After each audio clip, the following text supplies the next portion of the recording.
오늘 말씀의 제목은 노아의 날들과 같이 되어 있는데, 이게 바로 다시 말하면 노아의 때와 같이 예수님이 오시는 때도 동일하다, 그런 말씀을 하고 계시는 것입니다. 그래서 노아의 날들과 같이 그런 모습이 보이거든 우리 주님의 다시 오실 날이 가까웠다라고 하는 것을 다시 한번 우리가 기억하고 믿음 가운데 거하는 그런 시간이 되셔야 된다라고 하는 것을 주님이 가르쳐 주신 것입니다. 성경에서는 은혜라는 말이 있는데, 이 은혜라는 말을 제일 먼저 사용한 사람, 그 사건이 언제냐라고 할 때 창세기 6장 8절에 그러나 노아는 주의 눈에 은혜를 입었더라, 이렇게 기록하고 있습니다. 그러니까 은혜라고 하는 그런 단어와 그 사건은 언제 기록됐느냐라고 할 때, 노아와 하나님께서 물로 심판할 그때 노아가 어떻게 구원받았는가라고 할 때 은혜로 구원받았다, 이런 얘기를 하는 것이고요. 또한 은혜라고 하는 것이 무엇인지를 알 수 있게 마지막 이 말하면 물로 심판당하는 그 시점에 그가 건짐받은 것이 은혜라고 하는 것을 사용했다는 것을 아셔야 된다라고 하는 것입니다. 노아는 행위로 구원받은 건 아닙니다. 남다른 종교심이기 때문에 구원받은 것 아닙니다. 오직 주의 은혜로 구원받았다라고 하는 말씀을 하고 계시는 것입니다. 아멘이신가요? 네. 예수님이 다시 오실 것에 대해서 직접 말씀하셨는데, 우리는 예수님을 신뢰할 수 있는 그런 마음이 되는 첫 번째 원인이 뭐냐면, 예수님의 성품은 진실하시고 변함이 없는 분이시기 때문인 것입니다. 그 예수님께서 내 아버지 집에 거할 곳이 많도다, 그렇지 않으면 내가 너에게 말해 주었으리라. 내가 너희를 위하여 처소를 예비하러 가노니 가서 너희를 위해 처소를 예비하면 내가 다시 와서 너희를 내게로 받아들여 내가 있는 곳에 거기에 너희도 있게 하리라. 아멘. 우리 주님께서 친히 제자들에게 약속하신 것이, 내가 잠시 너희들을 떠나게 될 텐데 처소를 예비하러 가게 될 것이다 라고 하는 것입니다. 처소를 예비하면 내가 다시 와서 나 있는 곳에 내가 너희를 데려가시겠다, 이렇게 약속하셨습니다. 예수님의 오심을 분명하게 알 수 있는 증거가 있습니다. 그것은 다름이 아니라 예수님께서는 죽은 자 가운데서 살아나신 유일한 분이시라는 겁니다. 만약에 그 부활이 없으셨다면 다시 온다 믿을 수 없어요. 믿을 수 없어요. 왜 믿을 수 없냐면, 예수님께서는 하늘로 승천하셨는데 영이 승천한 것만이 아니라 몸도 승천하셨습니다. 몸이 승천하시기 때문에 어때요? 다시 온다는 말이 성립이 되는 거예요. 예수님께서는 죽은 자 가운데서 부활하셔서 이제 40일 동안 우리와 함께 지내시다가 예수님께서 하늘로 몸이 승천하셨습니다. 그래서 예수님께서 뭐라고 이제 그 얘기들이, 잠시 내가 처소를 예비하러 간다라고 하는 겁니다. 근데 내가 다시 나 있는 곳에 처소를 예비하면 데려가시겠다, 이렇게 얘기하시면서 하늘로 올라가시니까 많은 사람들이 지켜봤습니다. 그때 사도행전 1장 11절에서는 이렇게 되어 있습니다. 또 그들이 이르되 너희 갈릴리 사람들아, 너희가 어찌하여 서서 하늘을 바라보느냐? 너희를 떠나 하늘로 들려 올라가신 이 동일한 예수님께서는, 그들이 보고 있는 그 예수님, 함께 있었던 예수님이 하늘로 승천하시는 겁니다. 지금. 근데 그 예수님께서 하늘로 들어가심을 본 그대로 어떻게 해요? 오시리라 말씀하고 계시는 것입니다. 근데 우리 주님께서는 분명히 진실되시고 변함이 없으시고 거짓이 없는 분이시기에 우리가 그것을 다시금 믿는 겁니다. 근데 성경은 위대한 것이 있습니다. 이 천지의 시작과 함께 끝이 어떻게 될지, 이 우주의 끝이 어떻게 될지를 성경은 정확하게 예언해 주고 계시다는 겁니다. 이것이 만약에 없다면 다른 종교 경전과 동일합니다. 왜냐하면 다른 경전에도요, 좋은 얘기는 많이 있지만 예언은 없어요. 어떻게 천지를 창조했는지 어느 경전에서 기록한 거 있습니까? 그런 거 없습니다. 세상이 어떻게 끝날지 어느 경전에서 얘기합니다. 불교 경전에서 있습니까? 이슬람 경전에서 있습니까? 아니 유교에서 얘기합니까? 어디에서 처음과 끝을 얘기하는 데가 어디 있습니까? 없습니다. 우리 하나님의 말씀에서만 그것을 기록하고 있고 우리에게 가르쳐 주셨습니다. 예수님이 다시 오실 때 제자들이 예수님께 물었습니다. 예수님, 다시 오실 때가 된다면 어떤 것으로 우리가 알 수가 있습니까? 그 징조를 가르쳐 주십시오라고 하는 겁니다. 그때 예수님께서는 이 마태복음에서 하신 말씀인 겁니다. 여기 마태복음의 말씀에서 보면 이렇게 되어 있습니다. 3절에 그분께서 올리브산에 앉으셨을 때 제자들이 은밀히 그분께 나와 이르되 우리에게 말씀해 주소서 어느 때 이런 일이 있으리까 또 주께서 오시는 때 표적과 세상 끝의 표적이 무엇이리까? 주님이 다시 오실 때 우리가 알 수 있는 그런 세상의 끝에 표적이 무엇인지 가르쳐 주십시오 라고 하는 겁니다. 그래서 성경에서는 마태복음 24장은 예수님이 오실 때가 되면 이와 같을 것이라 라고 할 때 그것이 비슷한 그런 때와 같이 될 거다 라고 하는 것이 오늘 읽었던 노아의 때와 같이, 노아의 날과 같이 예수님 오신 때도 그와 같다 이렇게 말씀해 주셨다 라고 하는 것입니다. 그런데 지금 우리가 살고 있는 시대가 어디쯤 됐느냐라고 하는 것입니다.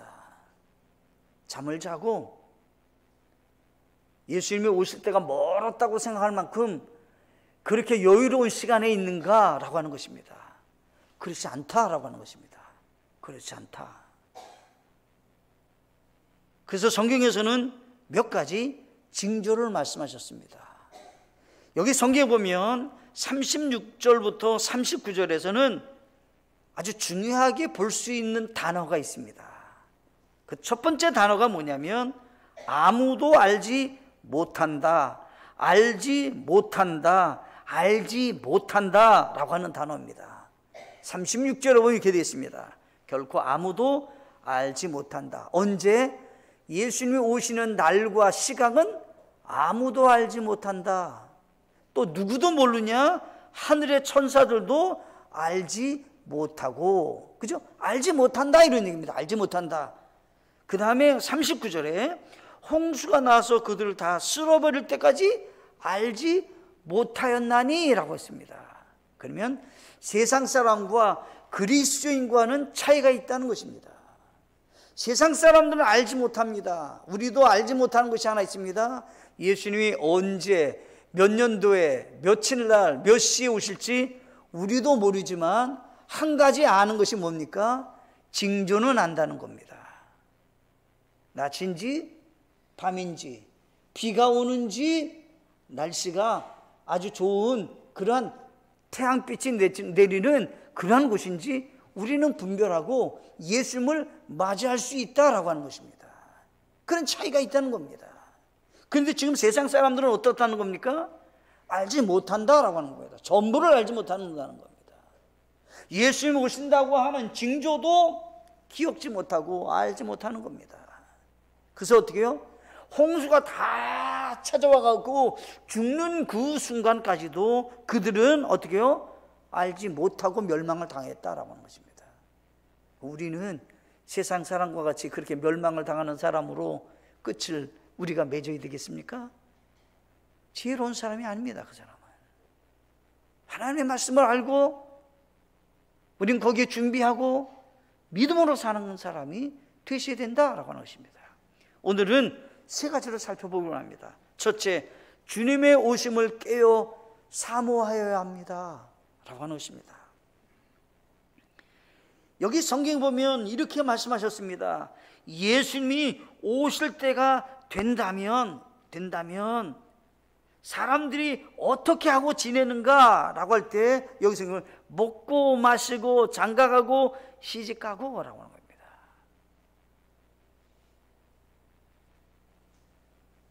어떤 학자가 그렇게 얘기했어요. 장가가 옷 시집 가는 게 무슨 죄도 아닌데 왜 성경에서는 장가가 옷 시집 가고를 기록했을까? 어떤 학자가 이렇게 얘기를 했어요. 결혼이 너무 많아지는 거 아니냐. 한 번 결혼이 아니라 두 번, 세 번, 네 번. 아니 요즘 연예인들이 그렇게 결혼하잖아요. 뭐 두 번, 세 번 막 이렇게 결혼하잖아요. 그런 거 아니냐는 거예요 이게. 먹고 마시고 뭐예요? 일상생활에, 육신적인 생활에 세속적으로 타락하게 사는 그런 시대다, 이런 얘기를 하는 겁니다. 제가. 우리는 이 세상에 살고 있지만 일상적이고 세속적이고 너무 육신적인 것에 우리는 잊지 마셔야 되는 겁니다. 거기에 파묻혀 있어서 안 되는 것입니다. 깨어 있어야 되시는 겁니다. 세상 사람들이 결혼에 대해서, 가정에 대해서 조금은 깊이 생각하지 않는 그런 시대에 다시금 우리는 가정의 소중함과 결혼의 소중함을 되새기고 믿음으로 사는 그런 사람이 되셔야 된다라고 하는 것입니다. 제가. 예수님이 오실 때는 이와 같은 일이 있을 것이라고 하는 것을 성경은 말씀하셨습니다. 여기 성경에 보면 이 마태복음 24장 32절에 보면 이렇게 되어 있습니다. 이제 무화과 나무의 비유를 배우라. 그것의 가지가 아직 연하고 잎사귀를 내면 여름이 가까운 줄을 너희가 아나니, 그런즉 이와 같이 너희가 이 모든 일을 볼 때 그때가 가까이 곧 문들 앞에 이른 줄을 아느니라. 예수님이 오실 때 이와 같은 일이 있겠다라고 할 때 무화과 비유를 얘기했는데, 이 무화과는 이스라엘을 상징하는 그러한 나무입니다. 무화과 나무는 이스라엘을 상징하는 거예요. 이스라엘 나라에 무슨 일이 있느냐라고 할 때 이스라엘 나라가 갑자기 독립이 된다는 겁니다. 독립이 되지 못하는 그런 시대에 살다가 갑자기 나라가 독립이 된다는 겁니다. 근데 약 2000년 동안 나라 없이 이스라엘 사람들이 전부 전 세계에 흩어져서 살았습니다. 근데 1948년 5월 14일 날 이스라엘이 독립이 됐습니다. 여기 사시는 분들 가운데는 역사적인 것들을 실지 그것을 목격한 현 시대 분들이 계시는 겁니다. 그 이전에는 나라 없이 전 세계에 흩어져서 살았어요. 근데 이스라엘 나라가 갑작스럽게 독립이 됐는데, 무화과 나무는 갑자기 열매부터 맺는 겁니다. 꽃을 피우고 이게 열매가 맺어지고 이게 아니라 갑자기 꽃도 피기 전에 그냥 열매가 맺어지는 겁니다. 이스라엘의 독립을 얘기하고 있는 것입니다. 예수님이 오실 때가 되면 이스라엘이 독립되겠다라고 하는데, 우리가 살고 있는 이 시대에 지금 이스라엘은 어떻게 됐습니까? 독립이 됐습니다. 독립이 되니까 어떤 일이 일어나면 주변에 있는 중동 국가들이 인정하지 못하겠다는 거예요. 저 이스라엘을 인정 못하겠다는 거예요. 그래서 어떻게 됐습니까? 중동 국가와 함께 이스라엘이 전쟁이 일어났었습니다. 전쟁이 일어났는데 6일 만에 어떻게 해요? 이스라엘이 승리했습니다. 주변에 중동 국가들을 전부 이기고 승리를 했습니다. 어떻게 이긴다는 겁니까? 하나님이 함께 하셨다는 것입니다. 그것밖에는 답이 없습니다. 이제 막 신생 국가가 무슨 힘이 있어요? 근데 하나님께서 승리케 하셔서 이스라엘이 오늘날까지 존재하고 있는 나라가 됐습니다. 그래서 이스라엘이 독립이 되게 되니까 성경에서는 이미 얘기한 말이 있습니다. 스가랴 12장 2절에 보면 이렇게 되어 있습니다. 보라, 내가 예루살렘으로 하여금 사방 모든 백성들에게 사람을 떨게 만드는 잔이 되게 할 터인데, 그때는 곧 그들이 유다와 예루살렘을 치려고 애워 쌀 때니라. 마지막 때가 되면 어떤 일이면 이스라엘이 독립이 됐어요. 독립이 됐는데 이 독립된 나라가 전 세계 모든 사람들에게 어떻게 해요? 항상 마음에서부터 두려움이 있고 떨게 만들고 머리 아프게 만드는 그런 잔과 같다는 겁니다. 이스라엘 나라 존재가 그런 나라가 된다는 거예요. 근데 보세요, 석유파동 이스라엘 때문에 생겼어요. 이란과 전쟁 이스라엘 때문에 생겼어요. 주변의 나라들과 전쟁이 일어나는 곳 이스라엘 때문에 생겼잖아요, 말하자면. 그 성경에서 예언한 거예요. 이스라엘이라고 하는 그 나라가 전 세계에 있는 모든 사람들에게는 어때요? 떨게 만드는 잔과 같이 될 거다, 이렇게 예언하고 있다라고 하는 거예요. 우리가 살고 있는 시대에 지금 그와 같습니다. 전 세계 모든 사람들이 정치적으로나 사회적으로나 이스라엘 때문에 많이 어려움을 겪고 있지 않냐는 것입니다. 이미 성경에서는 엄중한 부담이다 12장 1절에서 얘기하면서 이와 같은 일이 있게 됐는데 어때요? 모든 세상 사람들이 다 마음에서부터 두려운 가운데 잔이 된 것 같이 떨게 만드는 그런 나라가 될 것이다 라고 하는 것입니다. 한 가지 하나님은 약속한 것이 있습니다. 아브라함에게 약속한 것입니다. 만약 너 후손들에게, 너와 너 후손에게 복을 주면 어떻게 해요? 내가 그 사람에게 복을 줄 것이고, 만약 너와 너희 민족에게 저주를 내리면 어떻게 해요? 내가 저주를 내리겠다고 했습니다. 그래서요, 한 가지 분명한 것이 있습니다. 우리는 역사를 볼 줄 알아야 됩니다. 아무리 경제적으로 필요한 석유가 있고 많이 있지만 우리나라는 어떻게 되기를 원하냐면 전 세계가 이스라엘을 돕는 나라가 되어야 되고요. 그게 좋은 겁니다. 왜? 하나님이 복을 준다 그랬어요. 근데 어떻게 해요? 경제적으로 이스라엘보다 주변에 많은 나라들이 있는 중동 국가를 더 소중히 여기고 그 사람들과 관계를 맺으려고 하는 그런 정책을 펼 때가 얼마나 많이 있습니까? 과거에 영국이라는 나라가 이스라엘을 그렇게 보호하고 유대인들을 보호하고 살기 좋게 그들에게 혜택을 줬답니다. 그래서 영국이라는 나라가 전 세계에 가장 강력한 나라로, 지도자 국가로 세워졌는데 어느 순간부터 이스라엘, 유대인들을 배척하기 시작했다는 겁니다. 영국이 무너지게 됐다는 거예요. 지금 미국은 어떻습니까? 트럼프 대통령은 강력하게 지금도 어떻게 해요? 이스라엘을 지원하고 있고 이스라엘 편에 있습니다. 그렇죠? 왜 그렇습니까? 한 가지 이유가 있는 겁니다.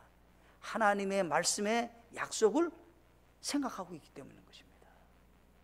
이스라엘을 어떻게든 돕는 것이 하나님의 축복이 있을 거라고 하는 것을 그는 알고 있는 것입니다. 전 세계 모든 사람들은 아니라고 얘기합니다, 지금. 근데 결국은 어떻게 됐냐면 성경에서는 이스라엘을 다 사람들이 손을 놓게 될 때도 있게 될 거다라고 하는 것입니다. 그때는 누가요? 하나님이 이스라엘을 보호하고 있는 것을 알게 될 것이라고 말씀하셨습니다. 우리가 살고 있는 시대를 우리는 분별하셔야 됩니다. 왜 성경에서는 이스라엘의 사건을 왜 기록하고 있는 것입니까? 다른 것이 아닙니다. 예수님이 오실 때가 가까웠다라고 하는 것의 첫걸음이 이스라엘의 독립입니다. 그런데 이스라엘의 독립이 우리에게 벌써 찾아왔습니다. 실제가 존재하고 있는 나라가 됐습니다. 이제는. 그리고 말씀대로 주변의 모든 나라들에게 떨게 만드는 역사의 나라가 되고 있습니다. 하나님께서는 그 모든 것들을 왜 보여주고 있는 것입니까? 깨어 예수님의 재림에 대해서 사모하는 그리스도인이 되게 하시기를 하나님은 원하신다라고 하는 것입니다. 다니엘서 여기 말씀해 보시면 이렇게 되어 있습니다. 다니엘서 여기 말씀에 뭐라고 기록하고 있냐면 이렇게 기록하고 있습니다. 다니엘서 말씀해 보시면 이렇게 기록했습니다.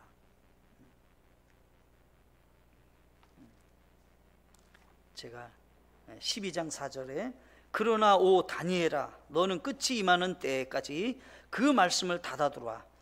그 책을 봉인하라. 많은 사람이 이리저리 다름질하고 지식이 증가하리라. 뭐예요? 예수님이 오실 때가 되면 지식이 증가된다는 거예요. 아주 이거는 획기적으로 증가된다는 얘기를 하는 겁니다. 오늘날에요 AI 시대가 됐습니다. 옛날에는 뭘 물어봐 그러면 네이버에게 물어봐 이렇게 했어요. 근데 지금은 AI에게 물어보라고 얘기해요. 왜요? 더 많이 하니까, 더 많이 알고 더 정확하게 하니까. 요즘 재미있는 그런 그 사회에 일어난 현상이 공부를 안 한다 그러잖아요. 대학교를 안 다니기를 원한다는 학생이 많대잖아요. 박사학위 소용없다 이렇게. 왜요? 지식이 AI가 되니까 학교에 가서 뭐 공부할 필요 없을 만큼 그만큼 우리가 전문인 것을 많이 배울 수 있다 이렇게 말하지 않습니까? 우리는 기억하셔야 됩니다. 예수님 오실 때가 되면 지식이 증가한다고 했는데 획기적으로 과거와는 비교할 수 없을 만큼 지식의 증가가 찾아왔다는 사실을 기억하시고 우리 모두 다가 예수님을 다시 맞이할 준비를 깨어서 사모하는 마음으로 생활하는 우리 모두가 되시기를 바랍니다. 야고보서 5장 1절로 8절에 가면 이 사회를 성경이 얘기했어요. 예수님 오시게 되면 이와 같은 사회가 될 것이다. 어떤 사회가 되냐라고 할 때 양극화가 일어난다는 겁니다. 양극화. 그래서 부자는 엄청나게 부자가 되고요, 가난한 사람은 더 가난하게 된다는 겁니다. 양극화가 일어난다는 겁니다. 이것이 이미 성경에서는 예언된 사건입니다. 이게 오늘날에 일어난 현상만이 아니라 성경에서 이미 예언됐다는 사실을 기억하시고 승리하는 우리 모두가 되시기를 간절히 바라겠습니다. 지금 우리가 살고 있는 시대가 이게 우리나라만이 아니라 전 세계가 그런 거예요. 양극화가. 그래서 어떻게 해요? 1% 부자가 뭐 거의 70% 이상을 부를 다 갖고 있대잖아요. 전 세계 부를. 그니 비교 자체가 안 되는 거예요. 1% 부자가 우리 전 세계의 부의 75%를 갖고 있대요. 그니 얼마나 그 부자들은 부자냐 말이에요. 그런 시대에 우리는 살고 있는 걸 보면 예수님 오실 때가 가까웠다는 징조를 기억하는 지혜로운 하나님 분들 되시기를 간절히 바라겠습니다. 두 번째가 있습니다. 두 번째는 노아처럼 하나님의 말씀에 순종하는 삶을 살아가야 합니다. 노아는 성경에 보니까 아직 보지 못한 일에 대해서 하나님으로부터 경고를 받았다고 히브리서 11장 7절에서 얘기했습니다. 노아가 어떤 믿음을 가졌냐면 보지 못하는 일에 대해서 하나님께 경고를 받았다는 겁니다. 어떻게요? 물로 멸망한다는 거예요. 하나님께서 물로 멸망을 하는데, 물로 멸망할 때 그 당시에는 비가 오지 않았다는 겁니다. 이슬이 내려서 모든 것들이 다 이렇게 수분을 갖게 되고 자라나게 되고 그런 환경이었는데, 비가 오지 않는 때 비가 오는데 어느 정도로 오냐, 그냥 높은 산에까지 전부 다가 물로 가득 차서 모든 사람이 물로 세상을 떠나게 만든다라고 하는 겁니다. 그런 심판이 있겠다고 할 때 노아는 한 번도 보지 못한 일이에요. 그때 어떻게 했습니까? 하나님은 한 가지 그에게 얘기했어요. 방주를 준비하라는 겁니다. 방주를 준비하라는 겁니다. 방주는 누굽니까? 지금 예수님이십니다. 그 방주를 타라고 말할 때 8명만 탔습니다. 탄 사람은 8명밖에 없어요. 그런데 이 노아라고 하는 분은 하나님의 말씀 그대로를 준행했는데, 성경에서는 뭐라고 기록하고 있냐면 이렇게 기록하고 있습니다. 여기 말씀해 보시면 뭐라 그러냐면 창세기 6장 22절에 노아가 그와 같이 하여 하나님께서 자기의 명령하신 모든 것에 따라 그대로 행하였더라. 방주를 짓는데요, 방주가 엄청 커요. 길이가 120m예요. 120m. 그게 3층 높이에요. 그러니까 엄청 큰 배예요. 배가 조그만 배가 아니에요. 그런 큰 배를 짓는데 얼마나 많은 시간과 얼마나 많은 수고, 얼마나 그 사람이 노력이 많이 됐겠어요. 근데 주변 사람들은 어떻게 해요? 비웃는 겁니다. 아니 무슨 배를 줘도 이렇게 배를 질 것이며 어떻게 하여서 이렇게 바보 같은 일을 하느냐고 다 비웃었다는 겁니다. 근데 그 사람은 딱 한 가지 어떻게 해요? 하나님의 말씀대로 순종했다는 겁니다. 근데 하나님은 노아에게 무엇을 주셨냐면 환상을 보여주지 않았어요. 그에게 너 이거 믿어라고 하고 무슨 표적을 이렇게 주고 무슨 뭐 이게 내가 뭐 잡을 수 있는 걸 준 것이 아니라 말씀을 주셨어요. 말씀을. 근데 말씀을 믿고 그 말씀 그대로 순종하고 배를 지었다라고 하는 것입니다. 그래서 순종에는 반드시 들어갈 것이 있어요. 수고가 있어야 돼요. 시간이 있어야 돼요. 희생이 있어야 돼요. 그리고 대가가 지불돼야 되는 거예요. 순종은 그거 없이 순종이 있냐면 영으로는 가능하지만 몸으로는 가능하지 않은 거예요. 근데 순종은 뭐로 하는 거냐면 영으로만 하는 것이 아니라 몸으로 하는 겁니다. 몸으로 순종을 해야 되는 것입니다. 근데 노아는 그 일을 감당해서 우리 주님께서는 뭐라고 말씀하셨다고 그랬어요? 모든 것에 따라 그대로 행하였다고 창세기 6장 22절에서는 정확하게 말씀하고 계신다라고 하는 것입니다. 근데 노아 때 하나님은 세상을 멸망시키시는 겁니다. 멸망시킬 때 하나님은 그 땅이 왜 멸망당하는지에 대해서 말씀하셨습니다.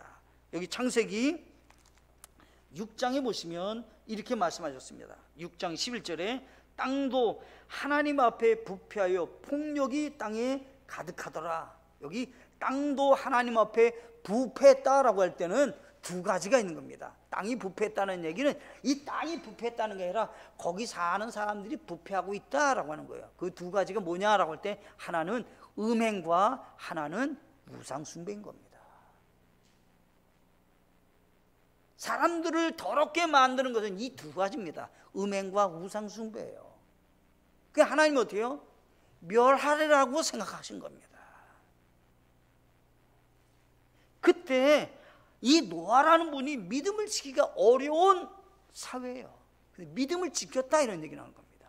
그래서 믿음은 언제 지킬 때 하나님이 칭찬하는 그런 믿음인가 라고 할 때 지키기가 어려운 환경, 지키기 어려운 시대, 지키기가 어려운 순종이 대가가 지불될 때, 지키는 사람이 될 때 하나님은 기뻐 받으신다라고 하는 것입니다.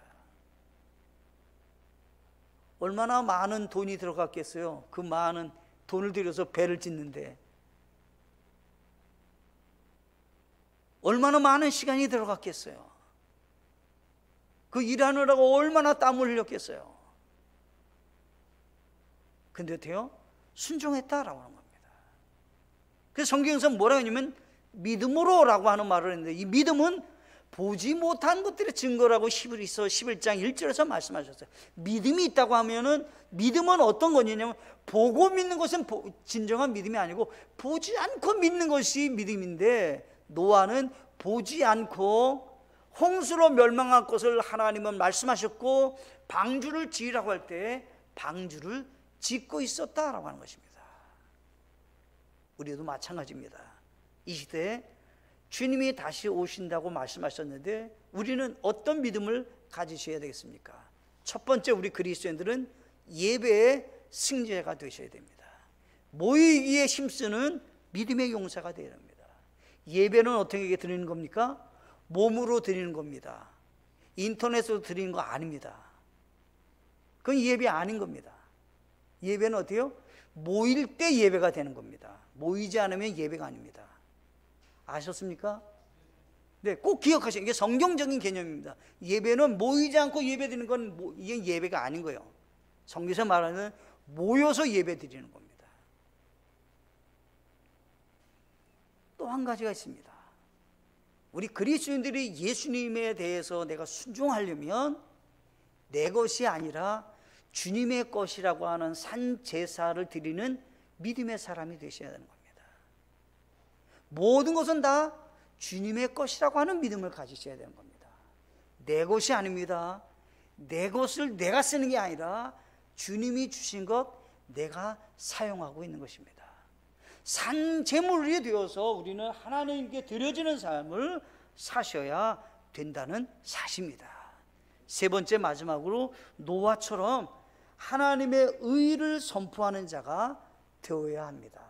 노아라고 하는 분은 방주를 지으면서 그분이 삶 속에서 행한 일이 있습니다. 그것은 베드로후서 2장 5절에 옛 세상을 아끼지 아니하시고 오직 의의 선포자인 8번째 사람 노아를 구원하시며 경건치 아니하는 자들 세상에 홍수를 내리셨고, 이렇게 되어 있습니다.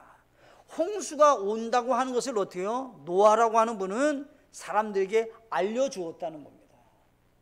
그래서 의의 선포자라는 말은 홍수가 있습니다, 준비하셔야 됩니다, 얘기했다는 거예요. 근데 사람들이 어떻게 했다고 그래요? 귀담아 듣지 않았습니다. 멸망당할 때까지 그 사실을 받아들이지 않았습니다. 그래서 겨우 누가만, 가족만 구원받았습니다. 그래서 최소한의 우리 예수 믿고 구원받은 분들은 최소 1단계는 뭐예요? 자기 가족 구원받게 하는 일에 힘을 다하셔야 됩니다. 그게 1번입니다. 1번. 노아라고 하는 분도 아무리 전도했지만 다른 사람은 구원을 못 받았어요. 근데 어떻게 해요? 가족은 구원받았어요. 그러니까 가족이 구원받는 일에 매진하셔야 되는 겁니다. 성경 보면 구원의 길은 하나님이 만드셨습니다. 방주를 만들라고 얘기했고 방주에 들어가라고 얘기했습니다. 신약 시대는 방주에 들어가도 소용없습니다. 왜요? 불로 멸망하니까. 물로 멸망하지 뭐 방주를 짓든지 하는 거죠. 지금은 불로 멸망하니까 그거 다 소용없어요. 그러면 불에서 멸망해서 피하려면 어떻게 해요? 오직 예수 그리스도를 믿음으로만 구원받게 되는 것입니다. 지금 신약 시대 때는 구원받는 유일한 방법이 있습니다. 하나님께서 어떻게 해요? 예수님을 통해서 구원받게 하셨는데 요한복음 3장 16절에 하나님께서 세상을 이처럼 사랑하사 자신의 독생자를 주셨으니 이것은 누구든지 그를 믿는 자는 멸망하지 않고 영존하는 생명을 얻게 하려 하심이라. 누구든지 그를 믿는 자는 멸망하지 않고 영존하는 생명을 얻는다고 했지 않습니까? 누가요? 하나님이 제안하신 방법입니다. 지금 시대에는 방주 아닙니다. 하나님의 어린 양 유월절 그거 아닙니다. 저 깊은 산속에 소용없어요. 그런 거 아닙니다. 지금은 오직 예수님 통해서. 사도행전 4장 13절에 다른 사람 안에는 구원이 없나니 하늘에서 우리를 구원할 다른 이름을 사람들 가운데 주지 아니하셨느니라 하였더라 라고 했습니다. 오직 예수님만이 우리의 구원자다라고 하십니다. 요즘 현대인들도 귀가 가려져 있습니다. 다른 얘기는 다 잘하는데 예수님 얘기만 하면 거부감이 있는 분들이 참 많이 있는 시대에 우리는 살고 있습니다. 다른 얘기하면 다 괜찮아요. 근데 예수님 얘기하면 그 얘기는 하지 말라고. 그런 사람이 얼마나 많이 있습니까? 근데 성경은 말씀하고 있습니다. 우리에게 주어진 책무가 있습니다. 의의 선포자가 우리가 되셔야 되는 겁니다. 방주를 지으면서 노아가 일했던 것 같이 우리도 복음의 씨앗을 심는 하나님의 사람이 되셔야 되는 것입니다. 에스겔서 33장 6절 말씀에 그러나 칼이 임하는 것을 파수꾼이 보고도 나팔을 불지 아니하여 백성이 경고를 받지 못하였으므로 칼이 임하여 그들 가운데서 어떤 사람을 취하면 그 자기 불법 가운데서 제거되었으거니와 그의 피는 내가 파수꾼의 손에서 요구하리라. 파수꾼은 뭘 해야 돼요? 전쟁이 일어나면 나팔을 불고 전쟁이 일어났다는 걸 알려줘야 될 책무가 있는데 우리가 영적으로 어떻게 해요? 파수꾼이라는 겁니다.